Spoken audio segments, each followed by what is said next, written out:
Hi, just want to do a very quick video, just a recommendation. Reason I'm doing this one is because it's most likely one of a booklet or magazine that you're not aware of because it's just on print to order on Amazon, but it's ideal for fans of comics history, especially comics history related to British comics from the 60s through to the 80s.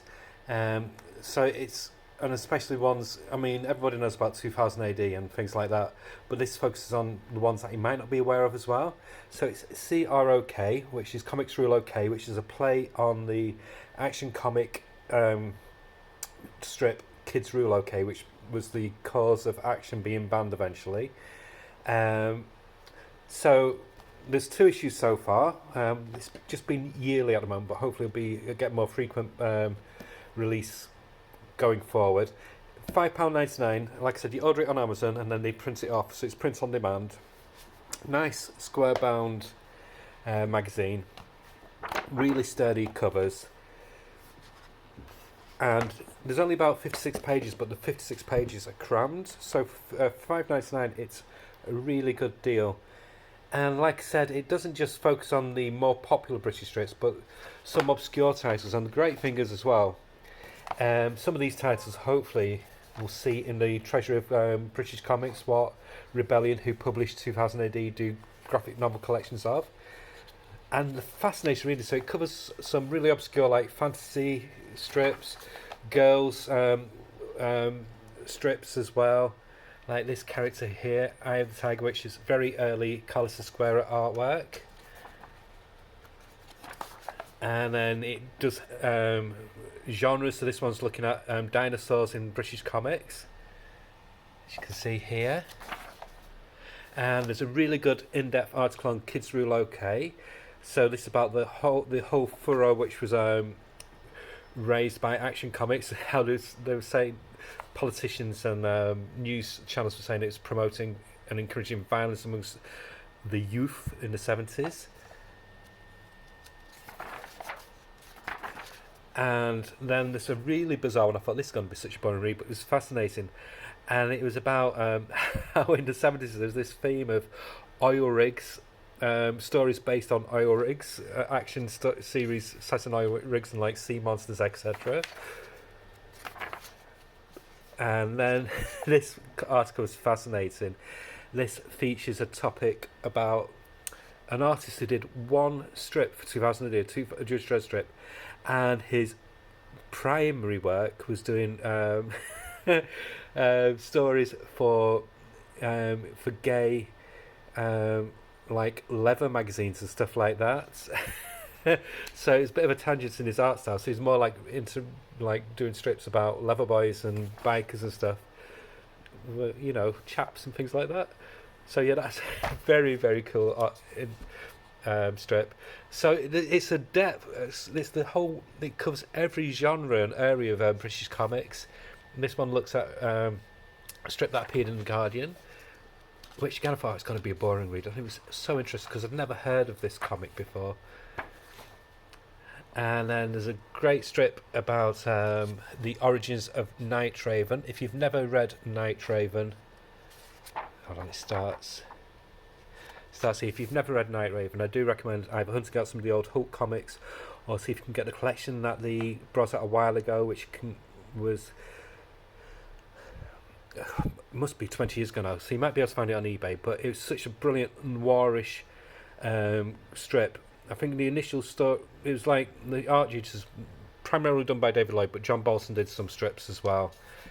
So it was a very almost like the Shadow, but very much more action orientated as well. Very very really good strip. And Deskin here, who was the editor of Hulk comic at the time, he was like England's answer to Stan Lee. So I actually knew more. I followed Des Skin more than did Stan Lee in the 70s. So that's why I got Warrior, because when I realised he was the editor on it, it was a no-brainer, because he did so much for UK Marvel. But he's going into the origins of Night Raven in this strip, and Steve Parkhouse, one of the other co-creators. It's just such an in-depth study of Night Raven. It's fascinating read. And then there's a feature on hooliganism in comics in the 70s. which is a genre I did not know about. And then some of the more peculiar strips in girls' comics.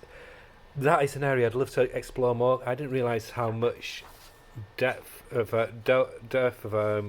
cool strips there was in girls' comics, because it was just something you never looked at as a child. It was, unless you had a sister or whatever. And then there's this one, which is more like a study on a historical strip from the 80s. And this is a really good article going into the history of Brian Talbot, who's one of my favourite artists. Look at that panel from Nemesis. So really, really in depth, and that's just the first issue. So like I said, 56 pages. And the next one, the main story, is the history of Warrior, which I've dove into already. I got this earlier on this week. So as you can see, now it started having a letters page. Shows you about a convention what I've never heard of, where it's more like a swap meet, focusing more on obscure British comics, with some of the British comic artists turning up as well. Really good article on Raymond Briggs, who's like the grandfather of British graphic novels. You must have heard of When the Wind Blows, Fungus the Bogeyman, and strips like that.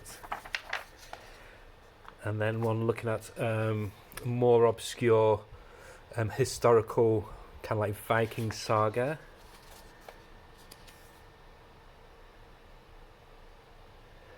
A girl strip called Lights Out for Lucinda Pip, but I've never heard of before. I've not actually read that one yet.